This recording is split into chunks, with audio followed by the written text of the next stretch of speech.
Hello everyone, welcome to the new session of reproductive health part 2। तो हमने part 1 में discuss किया था कि किस तरीके से जो रिप्रोडक्टिव हेल्थ है वो क्यों इंपॉर्टेंट है। पहले तो हमने इसका मतलब ही समझा था कि रिप्रोडक्टिव हेल्थ का मतलब क्या होता है और प्लस कौन कौन सी प्रॉब्लम्स हैं हमारे सोसाइटी में, है ना। खास तौर से मैंने डिस्कस इसमें ये किया था कि किस रिप्रोडक्टिव हेल्थ की जानकारी क्यों जरूरी है आजकल के जो बच्चे हैं, जो यूथ हैं, क्योंकि उनको रिप्रोडक्शन से रिलेटेड बहुत सारे मिथ होते हैं, बहुत कंफ्यूजन होता है और ये जो होते हैं वो बहुत सारे मिसकॉन्सेप्शंस को जन्म देते हैं।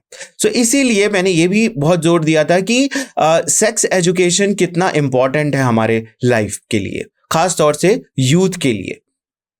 तो इसी चैप्टर को हम आगे पढ़ते हैं। नेक्स्ट जो हमारा टॉपिक है वो टॉपिक है population explosion and birth control, है ना। तो पॉपुलेशन जो है वो बहुत ज्यादा बढ़ रही है हमारे कंट्री की, सिर्फ हमारे कंट्री की नहीं, बहुत जो है जितने भी ग्लोब पे कंट्रीज हैं सभी में पॉपुलेशन जो है वो इंक्रीज हो रहा है। सिर्फ बहुत कम ऐसी कंट्रीज हैं जिन्होंने अपने पॉपुलेशन को कंट्रोल किया हुआ है। सो world population which was around 2 billion in 2000, that is 2000 million in 1900, तो 19वीं शताब्दी के अराउंड जो है वो 2 बिलियन जो है वो पॉपुलेशन थी और अब कितनी हो गई 6 billion bye 2000 and 7.2 billion in 2011। तो आप देख सकते हैं कि कितनी तेजी से जो है वो ग्रोथ हुई है 2000 से 2011 के बीच में, ठीक है। A similar trend was observed in India। तो ये तो हमारे वर्ल्ड का डेटा है। अगर हम इंडिया की बात करें तो इंडिया में अप्रोक्सीमेटली 350 मिलियन जो है वो हमारे इंडिपेंडेंस के टाइम पॉपुलेशन थी, ठीक है, जो कि बिलियन मार्क को पहुंच गई 2000 में और आज जो 1.2 बिलियन है मई 2011 के डेटा के अकॉर्डिंग। सो आप देख सकते हैं कि कितनी ज्यादा पॉपुलेशन बढ़ रही है। पॉपुलेशन बढ़ रही है यानी हमारे रिसोर्सेज तो लिमिटेड हैं लेकिन हम पॉपुलेशन को बढ़ा ही रहे हैं। सो यहां पर किस चीज की आवश्यकता है? बर्थ को कंट्रोल करने के लिए। तो इस सेशन में हम इस चीज पे काफी एम्फेसिस देंगे कि बर्थ को कैसे कंट्रोल किया जाए, बर्थ को कंट्रोल करने के क्या फायदे हैं। ये सारी चीजें जो हैं वो हम इस सेशन में पढ़ेंगे। A rapid decline in the death rate, maternal mortality rate and infant mortality rate, as well as an increase in the number of people in reproducible age are probable reason for the explosive population growth। यानी कि जो लोग reproductive age में हैं अगर उनका number बहुत ज्यादा है तो पॉपुलेशन बढ़ेगी। अगर जो है इन्फेंट्स ज्यादा हैं, राइट, मॉर्टेलिटी रेट कम हो गई और जो है वो बर्थ रेट जो है वो बहुत ज्यादा है, पॉपुलेशन बढ़ेगी। डेथ रेट कम हो गई, लोग मर कम रहे हैं, है ना। और क्या हो रहा है? Maternal mortality rate, infant mortality rate, ये सब क्या हो रहा है? कम हो जाए तो क्या होगा? पॉपुलेशन जो है वो बढ़ेगी, right. Through the reproductive child health, पहले मैंने ये भी बताया था कि पहले जो है वो 1952 में स्मॉल फैमिली के नाम से एक स्लोगन चला था जिसमें कि सिर्फ फैमिली को छोटा करने के लिए जो है वो ज़्यादा जोर दिया गया था। बाद में 2000 में आते आते इस प्रोग्राम को चेंज कर दिया गया, reproductive child health care programme से इसको फिर से प्रमोट किया जाने लगा। यानी कि चाइल्ड कम हो लेकिन वो हेल्दी हो, इस चीज पे ज्यादा जोर दिया गया इस प्रोग्राम के थ्रू। और इसमें क्या कर सकते हैं हम? पॉपुलेशन ग्रोथ रेट को डाउन कर सकते हैं। इस प्रोग्राम का मोटिव यही है कि पॉपुलेशन ग्रोथ रेट को डिक्रीज करना, लेकिन जो चाइल्ड हेल्थ है, चाइल्ड जो बच्चे जन्म ले रहे हैं उनकी हेल्थ, उनके प्रॉपर टेक केयर की जो है वो व्यवस्था की जाए। सो इसके लिए सबसे इंपॉर्टेंट है एजुकेट होना। रिप्रोडक्शन के बारे में जानना, डिस्कस करना, खुलकर बात करना। सो ये जो है वो इस प्रोग्राम का काफी अहम हिस्सा है। The most important step to overcome this problem is to motivate smaller families, यानी कि छोटी फैमिलीज को लोगों को समझाएं कि क्या फायदे हैं, और उसको जो है वो कहे, लोगों से कहें कि आप अपनी फैमिलीज को छोटा रखिए। सो ये सारे प्रोग्राम्स जो होते हैं वो किसके थ्रू किए जाते हैं? मैंने फर्स्ट सेशन में बताया है इसके बारे में कि गवर्नमेंट भी करती है और बहुत सारे एनजीओज भी, नॉन गवर्नमेंट ऑर्गेनाइजेशन भी करते हैं। वो लोगों को जाकर अवेयर कराते हैं, स्मॉलर फैमिलीज के जो फायदे हैं उनको जाकर बताते हैं, और स्मॉलर फैमिलीज कैसे आप बना सकते हैं, छोटी फैमिलीज को कैसे बनाया जाए। बहुत सारे कॉन्ट्रासेप्टिव्स होते हैं जो कि बर्थ कंट्रोल मेजर के अंतर्गत आते हैं। तो इसके बारे में लोगों को बताना, अवगत कराना, ये सारा काम जो होता है ये गवर्नमेंट ऑर्गेनाइजेशन और एनजीओ जो होती हैं, जो कि फैमिली प्लानिंग प्रोग्राम्स का हिस्सा होती हैं, वो कर रही होती हैं। Advertisement in media as well as poster, bills, etc. show happy couple।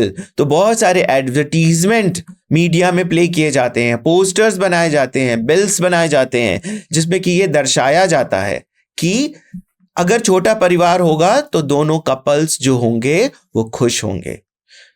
एक या दो बच्चे, क्योंकि अगर एक या दो बच्चे होंगे परिवार सीमित होगा, जितनी भी आमदनी होगी उस परिवार की वो उन दोनों बच्चों के ऊपर अच्छे से फोकस कर पाएंगे, उनकी परवरिश अच्छे से कर पाएंगे, फूड, हेल्थ केयर और उनकी एजुकेशन प्रॉपर हो पाएगी। और इसी के कंट्रास्ट अगर हम बात करें कि 5-6 बच्चों की फैमिली हो और जो है वो पेरेंट्स तो 2 ही हैं, उनकी भी अर्निंग सीमित ही होगी, तो ऐसे केस में वो 5 बच्चों की एजुकेशन, पांचों बच्चों की हेल्थ केयर और 5 बच्चों के फूड को कैसे मैनेज कर पाएंगे। सो इसीलिए ये स्लोगन भी चलाया गया था, हम दो हमारे दो, और ये स्मॉलर फैमिलीज को मोटिवेट करने के लिए ये फैमिली जो है स्लोगन को बनाया गया था। बहुत सारे मूवीज में आप देखते होंगे कि वहां पर फैमिली प्लानिंग के छोटे छोटे जो है एडवर्टीजमेंट प्ले किए जाते हैं, मूवीज को इंटरप्ट करके या स्टार्टिंग में या जो इंटरवल के दौरान, है ना। बहुत सारे पोस्टर्स, इवन तो बहुत सारे जो टिकट्स होते हैं उनके ऊपर भी फैमिली प्लानिंग को प्रमोट करने के लिए जो है वो स्लोगन लिखे होते हैं। ये सिर्फ इसलिए होता है कि लोगों को जागरूक कर सकें, लोगों को इन सारी योजनाओं के बारे में बताया जा सके। Reason for the population explosion, अब इस पर भी बात करना बहुत जरूरी है कि आखिर पॉपुलेशन एक्सप्लोजन होता ही क्यों है। डेवलपिंग हेल्थ प्रोविजंस, सारे लोग हेल्दी हैं, हेल्थ प्रोविजंस काफी अच्छे से हैं, लोग बीमार नहीं हो रहे हैं, डेथ रेट कम हो गई। एंगेजमेंट इन टेक्नोलॉजी, बहुत सारी टेक्नोलॉजी आज आ चुकी हैं, है ना। तो हर टेक्नोलॉजी का इस्तेमाल हेल्थ केयर में किया जा रहा है। ऐसे भी पेरेंट्स जिनमें कि बच्चे किसी तरीके से नहीं हो रहे हैं, तो नई टेक्नोलॉजी के थ्रू उनमें भी बच्चे को वो जन्म दे सकते हैं, ऐसी सारी चीजें हो रही हैं। तो पहले जिन वजहों से बच्चे नहीं हो रहे थे, आज टेक्नोलॉजी की हेल्प से बच्चे पैदा किए जा सकते हैं। सो ये भी जो है वो पॉपुलेशन बढ़ाने का एक जो है आप देख सकते हैं कि एक सीढ़ी के नुमा हो गई है। Comparative superior lifestyle have an explosive impact on the growth of the population। Lifestyle जो है वो पहले से काफी अच्छी हो गई है, सो ये भी जो है ग्रोथ ऑफ पॉपुलेशन का जो है वो एक इसका भी इम्पैक्ट हमें देखने को मिलता है। डिसेंडिंग मोर्टेलिटी रेट, लोग हेल्दी हैं, मोर्टेलिटी रेट डाउन हो गई है। Decreasing maternal mortality rate, maternal means जो माता है, तो माता का जो डेथ रेट है वो कम हो गया है। तो अगर डेथ रेट कम हो गया है तो वो बच्चे को जन्म दे सकती है, अगेन पॉपुलेशन बढ़ेगी। डिसेंडिंग इन्फेंट मोर्टेलिटी रेट, बच्चे जो जन्म ले रहे हैं क्योंकि प्रॉपर हेल्थ केयर सुविधाएं हैं आज, तो डेथ रेट उनकी भी कम हो गई। Spike in the number of individuals of the reproductive age, और रिप्रोडक्टिव एज जो है वो आज जो हमारा यूथ है वो सभी रिप्रोडक्टिव एज में है और यूथ का नंबर ज्यादा है। सो आगे आने वाले टाइम में भी रिप्रोडक्शन एक्सप्लोजन होने के चांसेस है।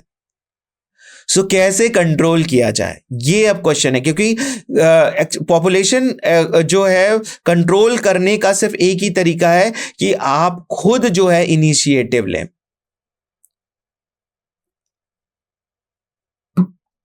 सो अब हम आते हैं नेक्स्ट टॉपिक जो है हमारा birth control. The major step towards the controlling the rising growth in the population is to bring down the birth rate, right? So सबसे important है इस birth control में कि हम किस तरीके से जो है वो birth rate को जो है वो down करें।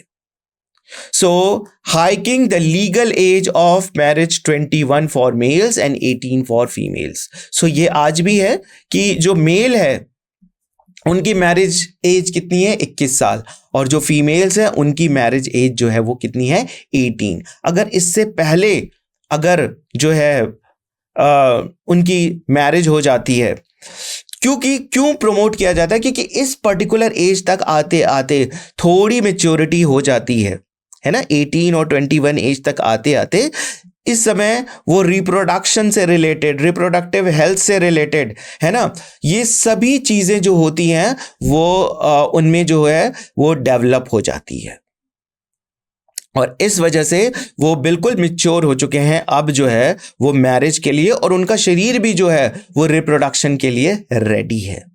इसके पहले जो है वो रिप्रोडक्शन के लिए उनकी बॉडी रेडी भी नहीं है। By spreading the awareness to motivate the couples to use the contraceptive method, बहुत सारे जो contraceptive method आते हैं, लोगों को अवेयर कराना चाहिए, मोटिवेट करना चाहिए कपल्स को कि आप इन contraceptive methods को यूज करें। बच्चों में अंतर रखने के लिए, जब तक बच्चे न चाहें तब तक के लिए भी। Couples with the small family should be promoted by providing incentives to the small families. तो आप small families को प्रमोट कर सकते हैं, जैसे बहुत सारे ऐसे प्रोग्राम्स किए जाते हैं कि जिन कपल्स के 1 या 2 बच्चे हैं उनको ये इंसेंटिव्स जो है वो गवर्नमेंट के थ्रू मिलेगा, उनको फेयर टिकट्स फ्री मिलेंगे। तो इस तरीके से जो है गवर्नमेंट किसी न किसी तरीके से लोगों में अवेयरनेस पहुंचाना चाहती है कि क्यों स्मॉल फैमिलीज जो हैं वो इंपॉर्टेंट है, समाज के लिए नहीं, उस पर्टिकुलर फैमिली के लिए भी। समाज के लिए तो खैर हो गई, क्योंकि जितना पॉपुलेशन कंट्रोल्ड वे में रहेगा आप अपनी कंट्री के रिसोर्सेज को उतने बेटर वे में यूज कर सकते हो। Features of an ideal contraceptive. अब हम यहां पे बात करेंगे कॉन्ट्रासेप्टिव्स की। तो आइडियल कॉन्ट्रासेप्टिव्स के क्या फायदे हैं? एक तो ये इजीली अवेलेबल होना चाहिए, राइट? कोई भी कॉन्ट्रासेप्टिव ऐसा नहीं होना चाहिए कि मार्केट में अवेलेबल ही नहीं है, नहीं, सारे कॉन्ट्रासेप्टिव जो होते हैं वो मार्केट में इजीली अवेलेबल होने चाहिए। फर्स्ट थिंग, रिवर्सिबल होना चाहिए, क्योंकि कॉन्ट्रासेप्टिव का मतलब क्या है कि जब तक आप चाहें तब तक आप बर्थ को कंट्रोल करें, लेकिन जब आपने प्लान किया कि अब हमें फैमिली में एक बच्चे की आवश्यकता है, सो आप उस समय कॉन्ट्रासेप्टिव का इस्तेमाल बंद कर सकते हैं। सो इसका मतलब यह हुआ कि कॉन्ट्रासेप्टिव तब तक ही इफेक्टिव है जब तक आप उसका इस्तेमाल कर रहे हैं। इसीलिए यहां पर इसके लिए लिखा गया है यह रिवर्सिबल होना चाहिए, और इसमें जो भी कॉन्ट्रासेप्टिव आप यूज कर रहे हैं उसका कोई भी साइड इफेक्ट्स नहीं होना चाहिए। No interference in sexual desire, यानी कि सेक्सुअल डिजायर से कोई कॉम्प्रोमाइज नहीं हो रहे हैं, कर रहे हैं कपल्स। कॉन्ट्रासेप्टिव किसी भी सेक्सुअल डिजायर को मिनिमाइज नहीं करता है। यूजर फ्रेंडली होना चाहिए और कॉस्ट इफेक्टिव भी होना चाहिए। कॉस्ट इफेक्टिव मतलब कि कोई भी व्यक्ति जो है उसको इजीली अवेलेबल अपने लिए कर सकता है, और ये यूजर फ्रेंडली भी होना चाहिए। तो ये सारे एक आइडियल कॉन्ट्रासेप्टिव्स के जो है वो फीचर्स होने चाहिए। User friendly and easily availability, ये मैंने पहले ही बता दिया। इसके साथ साथ इफेक्टिव एंड रिवर्सिबल होना चाहिए, कोई साइड इफेक्ट्स नहीं होने चाहिए, and does not interfere the sexual desire और द सेक्सुअल एक्ट। ये सारी चीजें एक अच्छे कॉन्ट्रासेप्टिव्स के लिए जो होती है वो ये सारे उसके फीचर्स हैं। अब हम आते हैं डिफरेंट मेथड्स को डिस्कस करेंगे कि कौन कौन से ऐसे मेथड्स होते हैं। तो बैरियर मेथड। सो बैरियर मेथड का मतलब क्या हुआ कि जब कॉपुलेशन हो रहा है, जब इंटरकोर्स जो मेल एंड फीमेल कर रहे हैं, तो उस समय जो मेल से रिलीज होने वाला जो स्पर्म है वो फीमेल जेनिटल ट्रैक्ट में नहीं छोड़ा जा रहा है, उसको एक बैरियर के थ्रू जो है वो रोक लिया जा रहा है। तो इसके लिए बहुत सारे जो है वो डिफरेंट बैरियर्स मेथड्स में हम देख सकते हैं कि सबसे पहला जो है वो कॉन्डम्स है। ये एक थिन रबर लेटेक्स शीट का बना होता है जो कि मेल जो कॉपुलेटरी ऑर्गन है पेनिस, उस पे जो है ये कवरिंग की तरह काम करता है। और इसी तरीके से जो फीमेल के लिए भी जो है वो डिफरेंट कॉन्डम्स आते हैं जिसको वजाइना में इंसर्ट करके फीमेल्स यूज कर सकते हैं। इसके बाद डायाफ्राम्स, सर्वाइकल कैप्स और वॉल्ट्स भी होते हैं। ये भी रबर के बैरियर्स होते हैं जो कि इंसर्टेड होते हैं फीमेल रिप्रोडक्टिव ट्रैक्ट में, और ये जो है वो सर्विक्स को कवर करके रखता है। सो यहां पर जब भी इंटरकोर्स हो रहा होता है तो ये जो बैरियर्स होते हैं ये स्पर्म को फीमेल जो जेनिटल ट्रैक्ट है उसमें जो है वो जाने से रोक देते हैं।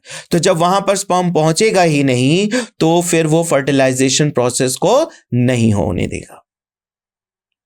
इसके साथ साथ कुछ स्पर्मिसाइडल क्रीम्स, जेलीज और फोम्स भी आते हैं जो कि increase the effectiveness of the above methods. यानी कि अगर गलती से कहीं स्पर्म जो है वो फीमेल जेनिटल ट्रैक्ट में चला भी जाता है तो ये जो स्पर्मिसाइडल क्रीम्स, जेलीज होती हैं ये स्पर्म्स को वहीं पर खत्म कर देती हैं, यानी कि स्पर्म अगेन फर्टिलाइजेशन प्रोसेस को नहीं पहुंच पाएगा, यानी कि ओविडक्ट या फैलोपियन ट्यूब तक नहीं पहुंच पाएगा जहां पर फर्टिलाइजेशन होता है, जहां पर एग पहुंचता है और स्पर्म भी उसी दौरान पहुंच के फर्टिलाइजेशन प्रोसेस को फुलफिल करते हैं। तो ये जो स्पर्मिसाइडल क्रीम्स, जेलीज हैं ये जो है स्पर्म को जो मोटाइल नहीं रहने देंगे और वो वहीं पर स्पर्म जो है वो खत्म हो जाएगा और इस तरीके से फर्टिलाइजेशन प्रोसेस नहीं होगी। तो ये हमने यहां पर बैरियर मेथड्स को डिस्कस कर लिया है।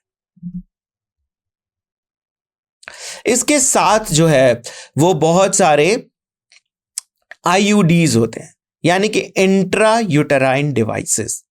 यूट्रस में कुछ ऐसे डिवाइस को रखा जाता है जिसके रहने से जो स्पर्म वहां यूट्रस में पहुंच भी रहा है वो फर्टिलाइजेशन नहीं कर पाएगा। अब ये देखते हैं ये कैसे होता है। So another effective and the popular method is the use of intra uterine devices, जिसको हम शॉर्ट में आईयूडीज भी बोलते हैं। These devices are inserted by the doctors or experts nurses in the uterus through vagina. So ये uterus जो female genital tract होता है यूट्रस में, इस जो आईयूडीज होती हैं उनको यहां पर इंसर्ट कर दिया जाता है। इट्स अ वेरी, जो डॉक्टर्स और नर्सेस के हेल्प से ही ये करना चाहिए, right?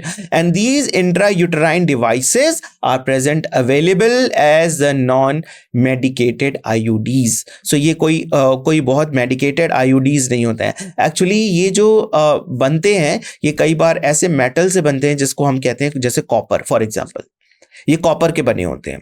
तो स्पर्म अगर यहां पर वजाइना में रिलीज होता है तो वो स्पर्म बहुत मोटाइल होता है। स्पर्म का स्ट्रक्चर अगर आपको याद हो, इसके पहले वाले सेशन में आपने पढ़ा होगा कि स्पर्म्स जो होते हैं वो हेड रीजन होता है, नेक रीजन होता है और इसके टेल रीजन होता है। सो टेल जो होता है इसका बहुत मोटाइल होता है और इसका जो नेक रीजन होता है यहाँ पर जो है वो माइटोकॉन्ड्रिया प्रेजेंट होती है जो कि इसको बहुत एनर्जी प्रोवाइड करता है, क्योंकि इसकी मोटेलिटी के लिए एनर्जी की जरूरत होती है।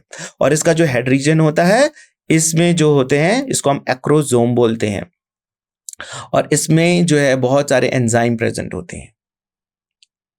गोल्जी एपरेटस का ये मॉडिफिकेशन है। यहाँ पर सेल आपने पढ़ा होगा तो वहां पर आपने पढ़ा होगा कि गोल्जी एपरेटस होता है। गोल्जी एपरेटस में बहुत सारे एंजाइम्स बनते हैं।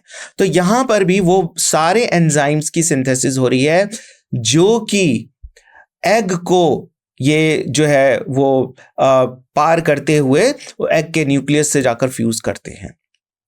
तो इसी हेड रीजन में इसका न्यूक्लियस भी प्रेजेंट होता है। यहाँ पर एक छोटा सा पार्ट होता है जिसको हम यहाँ पर एक्रोसोम बोलते हैं।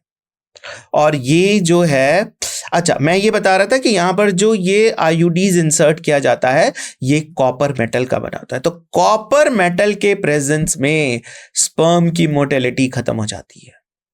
तो यहां पर जो आईयूडीज इस्तेमाल किए जाते हैं उनमें ज्यादातर में कॉपर का इस्तेमाल किया जाता है।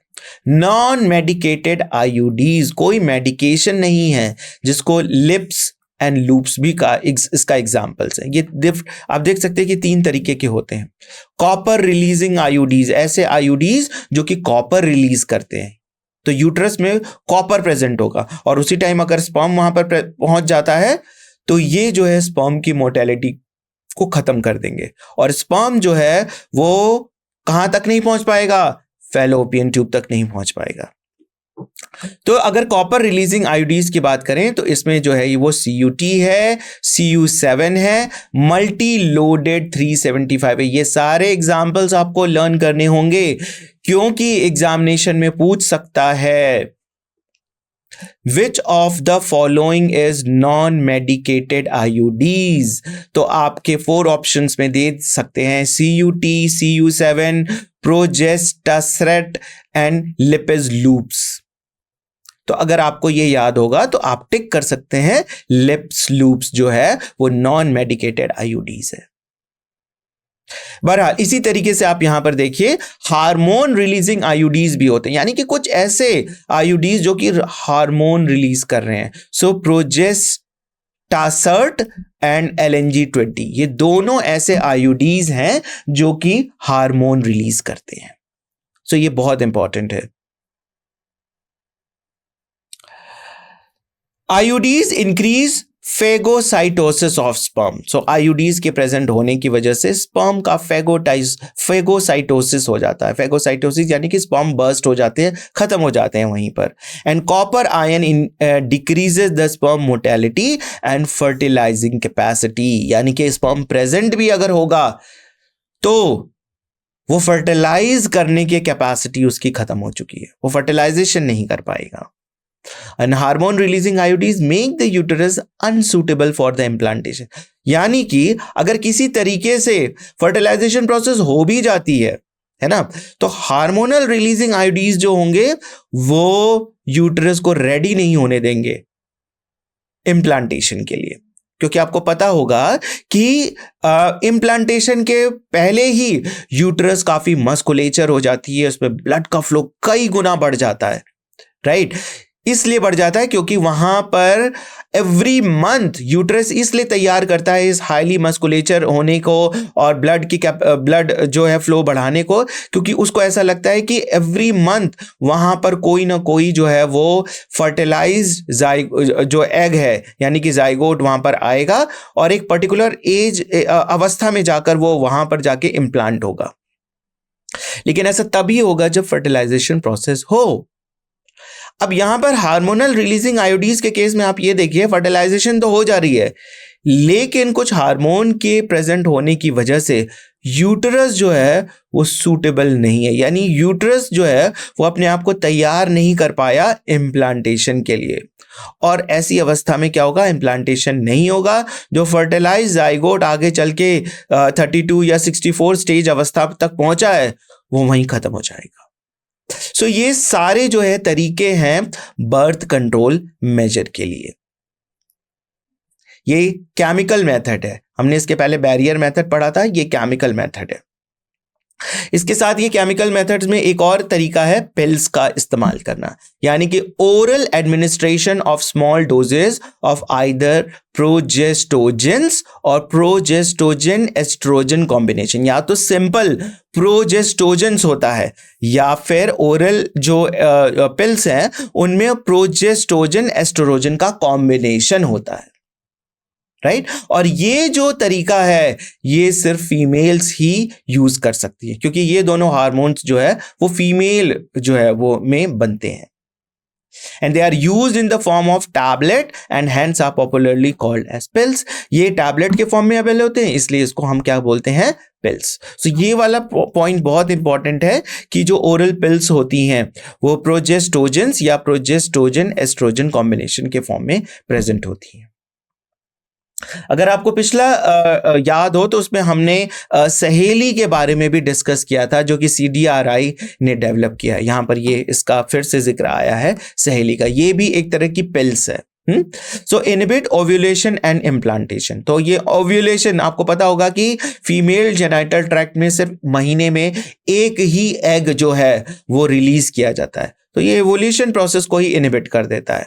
और अगर ओव्यूलेशन हो गई है, फर्टिलाइजेशन हो गया है, तो ये इम्प्लांटेशन प्रोसेस को इनहिबिट कर देता है. ये जो पिल्स, जो केमिकल्स हैं, जो हार्मोन्स उसके द्वारा निकल रहे हैं, right. Alter the quality of cervical mucus and prevent the retard entry of sperms. जो mucus, cervical mucus हैं, जो कि इनमें मोटेलिटी प्रोवाइड करते हैं, ये उनको रिटार्ड कर देता है. स्पर्म की मोटेलिटी को रिटार्ड कर देता है. सहेली, a new once a week pill with a very few side effects. बहुत कम साइड इफेक्ट्स होते हैं और इसका जो है वो काफी इस्तेमाल किया जाता है as a oral pills. Injections, implants. Progestogen alone और in combination with oestrogen. Injections के फॉर्म में भी जो है ये बर्थ कंट्रोल किया जा सकता है, यानी कि प्रोजेस्ट्रॉन को जो है एस्ट्रोजन के साथ या सिंपल प्रोजेस्ट्रॉन को ही जो है वो इंजेक्शंस के फॉर्म में भी दिया जाता है. Mode of action similar to that of pills, यानी कि पिल्स नहीं खा रहे हैं तो आप इंजेक्शंस भी ले सकते हैं. Effective period longer than pills, और इसका जो पीरियड होता है वो पिल से ज्यादा लंबा होता है. सो ये इमरजेंसी कॉन्ट्रासेप्टिव है जो कि with in 72 hours of coitus के फॉर्म में इस्तेमाल किया जाता है. यानी कि अगर स्पर्म जो है वो रिलीज आउट हो चुके हैं यूट्रस में और उस समय जो है किसी भी तरह का कॉन्ट्रासेप्टिव नहीं इस्तेमाल किया गया है, तो वहां पर इस अवस्था में क्या लिया जा सकता है. बच्चों में अंतर या मतलब कि अगर कोई कपल जो होते हैं वो बच्चे नहीं चाहते हैं उस दौरान, तो उस समय यहां पर ये इंजेक्शंस के फॉर्म में जो है वो इमरजेंसी कॉन्ट्रासेप्टिव जो है जिसको कहा जाता है वो लिया जा सकता है.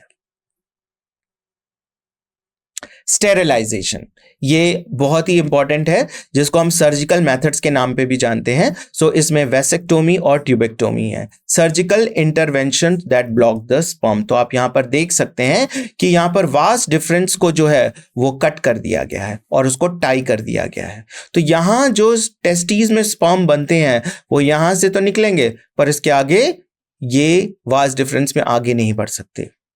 सो ये वेसेक्टोमी जो है ये मेल्स के केस में होता है. और इसी तरीके से ट्यूबेक्टोमी आप देख सकते हैं कि फैलोपियन ट्यूब को कट करके यहां पर बांध दिया जाता है. सो अगेन यहां पर एग जो रिलीज होगा वो फैलोपियन ट्यूब तो पहुंचेगा, यहां पर वो पहुंच जाएगा, लेकिन जो स्पर्म यहां पर वजाइना में रिलीज हुए हैं वो यूट्रस से पास होते हुए वो फैलोपियन ट्यूब तक नहीं पहुंच पाएंगे. तो ये दोनों तरीके जो है वो स्टेरिलाइजेशन मेथड के अंतर्गत आते हैं. इसी के साथ मैं अपने सेशन को यहां पर एंड करूंगा और हम फिर एक नए सेशन में यहां पर हम देखेंगे. ये कुछ नेचुरल मेथड्स हैं. पीरियोडिक एब्सिस्टेंस, यानी कि आप अवॉइड करिए कोइटस को 10 to 17 जिस टाइम मेंस्ट्रुअल साइकिल होती है, यानी कि एग का रिलीज होता है, तो उस टाइम मिड ऑफ दैट आप वहां पे अवॉइड कर सकते हैं. विड्रॉल और कोइटस इंटरप्टस, यानी कि कोइटस जो है इजैकुलेशन के टाइम जो है वो जो पेनिस इंसर्टेड है उसको विड्रॉ कर लिया जाए. Lactational amenorrhoea method, absence of menstruation during the lactation. Lactation के दौरान जो है वो मेंस्ट्रुएशन को एब्सेंट कर दिया जाए, ये केमिकल मेथड के थ्रू. इस तरीके से ये सारे जो है वो नेचुरल मेथड है.